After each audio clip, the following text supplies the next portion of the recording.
불신자는 세상에만 있는 게 아니라 사실은 교회 안에도 얼마든지 존재할 수 있다는 것을 우리가 말씀을 볼 때마다 늘 깨닫곤 합니다. 마태복음 7장 21절로 23절 말씀에 보면 나더러 주여 주여 하는 자마다 다 천국에 들어갈 것이 아니요 다만 하늘에 계신 내 아버지의 뜻대로 행하는 자라야 들어가리라. 그날에 많은 사람이 나더러 이르되 주여 주여 우리가 주의 이름으로 선지자 노릇하며 주의 이름으로 귀신을 쫓아내며 주의 이름으로 많은 권능을 행하지 아니하였나이까 하리니 그때 내가 그들에게 밝히 말하되 내가 너희를 도무지 알지 못하니 불법을 행하는 자들아 내게서 떠나가라 하리라. 성경을 읽으면서 우리 마음에 참으로 두려운 것은 이 성경이 단지 불신자에게 전도하기 위해서 하는 말씀이 아니라 오히려 예수를 믿고 예수를 따르며 심지어는 예수를 전하는 자들에게조차 하시는 그런 말씀이라는 것을 깨닫게 됩니다. 오늘 본문의 말씀도 원래 하나님을 모르고 안 믿는 사람들이 들어야 할 말씀이 아니라 사실은 하나님을 아는 자들, 예수를 믿노라는 사람들이 정말 이 말씀을 제대로 들어야 될 것이 아닐까요? 예수님이 이 땅에 무엇을 위해 오셨습니까? 오늘 본문 37절에 예수님은 정확하게 대답하셨습니다. 우리 한번 같이 읽어볼까요? 빌라도가 이르되 그러면 내가 왕이 아니냐? 예수께서 대답하시되 내 말과 같이 내가 왕이니라. 내가 이를 위하여 태어났으며 이를 위하여 세상에 왔나니 곧 진리에 대하여 증언하려 함이로라. 무릇 진리에 속한 자는 내 음성을 듣느니라 하신대. 거듭되는 이 빌라도에 내가 유대인의 왕이냐? 내가 왕이 아니냐? 이 질문에 예수님은 내가 왕인이라고 분명히 대답하셨습니다. 그러나 그가 듣고 싶었던 것처럼 그의 나라는 이 세상에 속한 것이 아니라고 말씀합니다. 그의 나라는 세상의 가치, 힘을 추구하는 나라가 아니라는 것입니다.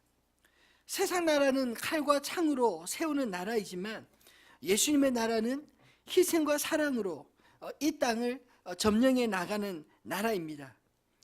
그리고 예수님이 이 땅에 오신 목적을 진리에 대하여 증언하려 함이라 그렇게 말씀하십니다. 사실 예수를 믿는 것이 쉬운 것 같으면서도 실상은 생각보다 쉽지 않다는 것 여러분 느끼지 않습니까? 가만 생각해 보면 내가 예수님을 믿는 것이 참 기적 같아 이런 생각이 들 때도 많습니다. 여러분은 예수님을 어떻게 믿게 되셨습니까? 오늘 예수님의 표현에 의하면 무릇 진리에 속한 자는 내 음성을 듣느니라 말씀하고 있습니다. 아마도 여기 계신 분들은 예수님의 음성이 들리기 때문에 이 새벽에 이 자리에까지 나올 수 있게 된 줄로 믿습니다. 그러나 사실 들리는 것과 듣는 것은 같아 보이지만 별개입니다. 아무리 들어도 마음에 새겨지지 않으면 듣는 것이 아니기 때문입니다. 예수님은 산상설교 마지막 결론으로 마태복음 7장 24절로 27절에 반석에 지은 집과 모래 위에 지은 집을 비유로 비교하고 있습니다. 그러므로 누구든지 나의 이 말을 듣고 행하는 자는 그 집을 반석 위에 지은 지혜로운 사람 같으리니 나의 이 말을 듣고 행하지 않은 자는 그 집을 모래 위에 지은 어리석은 사람 같으리니. 똑같이 듣지만 어떤 사람은 그 들은 대로 살아가며 똑같이 듣지만 어떤 사람은 그 듣는 것과 상관없이 살아가는 그런 이중적인 그런 삶의 모습들을 비교하며 보여주고 있지 않습니까? 반석 위에 지은 집과 모래 위에 지은 집의 차이는 사실은 똑같지만 다르다고 말을 합니다. 듣기는 들어도 실제로 마음에 남고 그 마음에 시키는 대로 살아가는 사람과 듣기는 듣지만 그러나 그 듣는 것과 전혀 상관없이 자기 고집과 자기 생각으로 살아가는 성경과 상관없이 살아가는 삶이 있다는 것입니다. 오늘 말씀을 묵상하면서 우리가 진리에 속하는데 방해가 되는 것이 있다면 무엇일까 생각하게 되었습니다. 예수를 믿는다고 주님을 따르면서도 실제로는 주님과 상관없이 살 수도 있다는 것을 오늘 성경이 우리에게 분명히 보여주고 있기 때문입니다. 나 딴엔 열심히 주님을 믿는다고 하는데, 여러분 혹시 마태복음의 말씀처럼 주님이 모른다 말씀하시면 두렵지 않습니까? 예수님이 말씀하신 대로 무릇 진리에 속한 자는 내 음성을 듣느니라 하셨는데, 주님의 음성이 잘 들리지 않도록 방해하는 것, 진리에 속하는 것을 거부하는 것, 그것이 있다면 무엇일까요? 오늘 말씀을 통해서 진리에 속하는 것을 거부하는 두 가지를 우리가 경계하게 되기를 바랍니다. 첫 번째로 우리가 진리에 속하는데 경계해야 될 것은 바로 세속적인 신앙입니다. 오늘 말씀을 묵상하면서 불행히도 세속적인 사람의 유형으로 지목된 것이 이방인이었던 빌라도가 아니라 그 당시 종교 지도자들인 대제사장과 바리새인들의 무리라는 것이 충격적이었습니다. 그들의 거칠에는 거룩하게 보이면서도 실제로 속마음은 완전히 세속적인 사람들이었기 때문입니다. 이 말씀을 준비하면서 그들의 세속적인 코드를 네 가지로 정리해 보았습니다. 첫 번째, 그들의 코드는 외식입니다. 외식이란 말은 원래 그렇지 않은 사람이 그런 척하며 살아가는 것 아니겠습니까? 오늘 28절에도 보면 그들이 예수를 가야바에게서 관정으로 끌고 가니 새벽이라 그들은 더럽힘을 받지 아니하고 유월절 잔치를 먹고자 하여 관정에 들어가지 아니하더라. 참 기막힌 것 아닌가요? 자신들이 하는 짓이 떳떳하지 않은 일인 줄 뻔히 알면서도 그들은 이방인을 만나 이방인의 구역이라고 하는 이 빌라도가 살고 있는 그 관정에 자신을 더럽히지 않으려고 들어가지 않았다라고 말하고 있습니다. 여러분, 무엇이 더럽고 무엇이 깨끗한지 구별할 수 없을 정도로 그들의 양심은 썩었고 오직 사람들에게 보이는 것만 거룩한 척하며 그렇게 외식하는 모습이 오늘 이 말씀 속에 분명히 드러나지 않습니까? 또 두 번째, 그들의 코드는 타협이었습니다. 이방인과 상종을 하지 않을 것 같이 관정에도 들어가기를 거부했던 그들이지만 예수를 죽이고자 하는 자신들의 목적을 위해서는 로마 총독 빌라도와 거래를 하고 있다는 사실입니다. 세속적인 그리스도인들은 언제든지 자신의 목적을 위해 자신의 양심은 얼마든지 팔아먹을 수 있는 자들입니다. 우리는 이 세상을 떠나서는 살 수 없는 존재입니다. 그러나 세상의 정욕을 위하여 살아가서는 안 되는 하나님을 두려워하는 사람들이 아닙니까? 여러분, 타협과 관용은 다른 것입니다. 타협은 자신의 이기적인 목적을 위해 불의와 타협하는 것이라면, 관용은 그 사람의 입장에서 사랑으로 용납해 주는 것이기 때문입니다.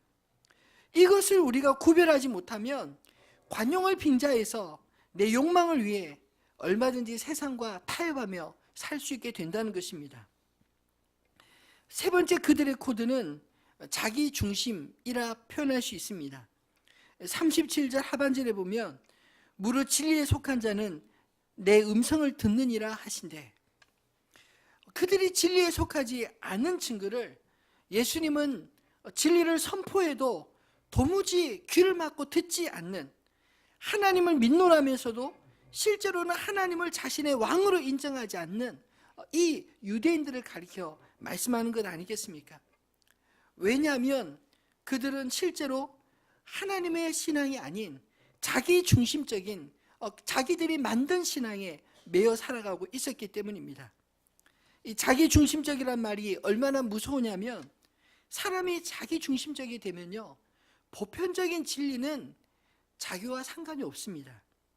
오로지 진리의 척도가 나에게 유익한가 불리한가 여기에만 신경 쓰지 진리 자체에 대해서는 귀를 막고 마음을 닫고 살아간다는 것입니다.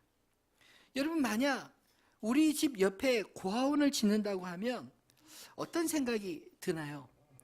혹시 집값이 떨어질 것 같은 그런 생각 때문에 반대하는 그런 증상이 나타나지 않습니까?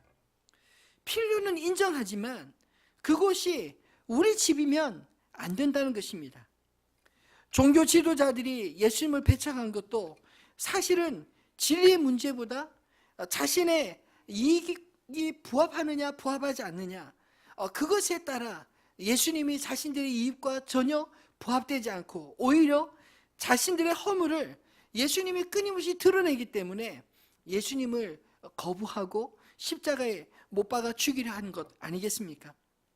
예수님의 말씀에 찔려 회개하고 돌이켜야 함에도 불구하고 진리의 말씀이신 예수님을 제거하여 듣지 않고자 했던 것이 바로 자기 중심적인 신앙의 현 주소라는 것입니다. 네 번째 그들의 코드는 잘못된 선택이었습니다. 40절 말씀을 다시 한번 읽어보겠습니다. 그들이 또 소리질러 이르되 이 사람이 아니라 바라바라 하니 바라바는 강도였더라.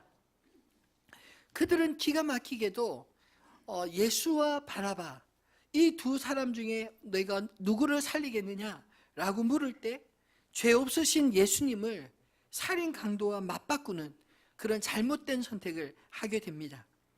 결론적으로 그들은 예수 그리스도를 십자가에 못 박고 그들이 하나님께 속한 자들이 아니라 바로 세상에 속한 자들임을 적나라하게 보여주고 있는 것 아닌가요?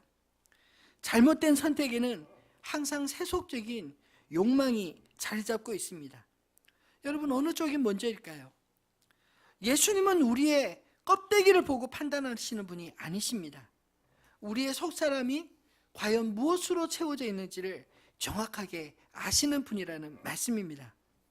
그 하나님 앞에서 우리의 속사람이 날마다 주님의 말씀을 듣고 세속에 휩쓸리지 않게 되기를 주님의 이름으로 축원합니다. 우리가 진리에 속하는데 두 번째로 경계해야 되는 것이 있다면 형식적 신앙인 것입니다. 오늘 말씀을 묵상하면서 유대인들과 또 다른 맥락에서 예수를 거부했던 이 빌라도의 태도가 굉장히 형식적이라는 것이 눈에 들어왔습니다. 행정가로서의 정치적인 입지는 굳혔을지 몰라도 그가 예수의 재판을 맡아 바라보는 그 관점을 보면 형식적이고 공정하지도 못했습니다. 적어도 진리를 알고자 하는 자세가 없었고 진지함도 없었다는 것이 이 말씀을 자세히 깊이 묵상해 보면 알 수 있습니다. 빌라도가 예수님을 신문할 때 먼저 내가 유대인의 왕이냐 이렇게 묻지 않습니까? 아마도 빌라도는 예수께서 자신을 변명할 어떤 말을 듣고 싶었는지 모릅니다. 그런데 재미있는 것은 오히려 뒤에 예수님이 빌라도에게 되묻는 질문입니다. 예수께서 대답하시되 이는 내가 스스로 하는 말이냐 다른 사람들이 나에 대하여 내게 한 말이냐. 예수님은 자신에게 묻는 그 질문이 빌라도 자신에게서 나온 것인지 아니면 다른 사람들이 예수를 고발하기 위하여 예수에게 한 말인지를 먼저 물으셨습니다. 그러자 그는 곧바로 그 말을 수정해서 다시 묻습니다. 빌라도가 대답하되 내가 유대인이냐? 내 나라 사람과 대제사장들이 너를 내게 넘겼으니 내가 무엇을 하였느냐? 그리고 그 뒤에 말씀을 계속 따라가다 보면 이 빌라도는 재판장으로서의 진지함이나 분별력이 없는 것을 보게 됩니다. 진리가 무엇이냐 물으면서도 실제로는 그 대답은 듣지 않습니다. 아니, 들을 준비가 되어 있지 않습니다. 그는 분명히 예수님이 죄가 없다는 것을 알았지만 그는 그 문제를 해결할 의지가 없었습니다. 결국 마지막에는 진실보다 그 무죄한 자를 달라고 하는 그 군중들의 요구대로 무죄한 예수를 강도의 죽음과 맞바꾸고 말았습니다. 여러분, 우리가 형식적으로 예수를 따른다면 이 빌라도와 같은 결정적인 실수들을 우리도 되풀이하지 않을까요? 내가 주님의 말씀을 진지하게 들을 마음이 없기에 진리 대신 예수를 만나도 결국 그를 알아보지 못합니다. 그런 경우는 문제는 잘 알고 유창하게 떠버릴 수 있을지는 모르지만 결국은 그것을 해결할 의지가 없기에 결국 그날의 분위기에 휩쓸려 주님의 길이 아닌, 진리의 길이 아닌 거짓과 세속의 길로 가고 마는 것 아닐까요? 우리의 믿음이 빌라도처럼 형식적인 것이 되지 않기를 바랍니다. 진리의 말씀을 들을 수 있는 기회가 있을 때 그 진리의 귀를 기울일 수 있는 저와 여러분 되시기를 주님의 이름으로 축원합니다. 말씀을 맺겠습니다. 여러분, 예수님은 어떤 왕이신가요? 공의와 진리의 왕이십니다. 예수님에 대하여 예언한 이 스가랴서 8장 말씀을 보면 이렇게 말씀하고 있습니다. 만군의 여호와가 이같이 말하노라. 내가 내 백성을 해가 뜨는 땅과 해가 지는 땅에서부터 구원하여 내고 인도하여다가 예루살렘 가운데 거주하게 하리니 그들은 내 백성이 되고 나는 진리와 공의로 그들의 하나님이 되리라. 여러분, 진리가 무엇인가요? 빌라도가 그 뒤에 듣지 못했던 대답은 무엇이었겠습니까? 저는 진리는 바로 예수 그리스도인 줄로 믿습니다. 요한복음 14장 6절에 예수께서 이르시되 내가 곧 길이요 진리요 생명이니 나로 말미암지 않고는 아버지께로 올 자가 없느니라 말씀하셨습니다. 성경을 읽으면서 저는 어렸을 때는 잘 알지 못했습니다. 그저 진리하면 이 성경, 활자화된 성경 말씀이라고 생각했습니다. 그런데 그 당시에 이 성경을 너무나 잘 알고 있었다고 생각했던 서기관들이나 바리새인들, 심지어 대제사장들까지 예수님과 사사건건 부딪히는 이 복음서 말씀들을 묵상하면서 그들이 활자화된 성경은 알았지만 정작 그 말씀을 주신 진리는 알아보지 못했다는 사실을 깨닫게 되었습니다. 요한복음 1장 14절 말씀을 보면 말씀이 육신이 되어 우리 가운데 거하심에 우리가 그의 영광을 보니 아버지의 독생자의 영광이요 은혜와 진리가 충만하더라. 예수님의 삶 자체에 진리가 충만하였다라고 말하고 있지 않습니까? 여러분, 말씀이 육신이 되어 우리 가운데 거하셨던 주님이 바로 진리이십니다. 하나님이 얼마나 우리를 사랑하시는지, 우리를 위해 자기를 아낌없이 주신 분의 그 사랑이 바로 진리로와 은혜로 충만하신 예수님의 삶에 분명하게 우리에게 보여주고 있다는 것입니다. 여러분, 우리가 성경을 읽을 때 예수님을 통해서야만이 하나님이 바로 보이게 된다는 사실을 깨닫게 되기를 바랍니다. 예수님을 통하지 않으면 우리는 성경을 읽으면서도 얼마든지 이 성경을 내 욕망을 위해 상상 속에 하나님을 만들어가며 두렵게도 오늘 유대인들처럼 얼마든지 사람들을 자신을 위해 활자화된 성경으로 조정하던 그 유대 종교 지도자와 같이 될 수 있다는 것입니다. 형식적으로 예수님을 따르면 진리가 보이지 않습니다. 세속적으로 주를 따라다니다 보면 결국 예수를 자신의 욕심과 얼마든지 바꾸게 되어 있습니다. 고난주간, 이 고난주간에 저 여러분이 진지하게 예수님의 말씀, 진리의 말씀에 귀를 기울이게 되기를 바랍니다. 저는 오늘 말씀을 묵상하는데 마치 재판장이 바뀐 듯한 그런 느낌을 받았습니다. 빌라도가 재판장이 아니라 오히려 예수님이 빌라도와 오늘 이 말씀을 읽는 저와 여러분을 신문하는 것 같은 그런 느낌이 들지 않나요? 우리가 빌라도처럼 예수님을 알고 싶어서 내가 유대인의 왕이냐? 라고 물을 때 주님은 마치 34절, 36절, 37절 말씀을 통해 오히려 너는 어디에 속하였느냐? 이렇게 되물어 보시는 것 같습니다. 우리가 주님께 속하였다면 예수님이 우리 왕이신지 금방 알아볼 것입니다. 예수님이 자신의 생명으로 들려주신 이 진리가 우리의 영혼에 분명하게 들리게 될 줄로 믿습니다. 세상과 주님 사이에서 여러분 더 이상 흥정하지 마시기 바랍니다. 비록 우리의 심령이 세속에 찌들고 형식에 매어 살아간다 할지라도 오늘 주님의 이 말씀이 들린다면 그래도 우리는 주님의 자녀인 줄로 믿으시기를 바랍니다. 우리 안에 진리를 가리키는 세속주의와 형식주의를 경계하고 진심으로 왕 대신 주님께 돌이키는 복된 새벽이 되시기를 주님의 이름으로 축원합니다.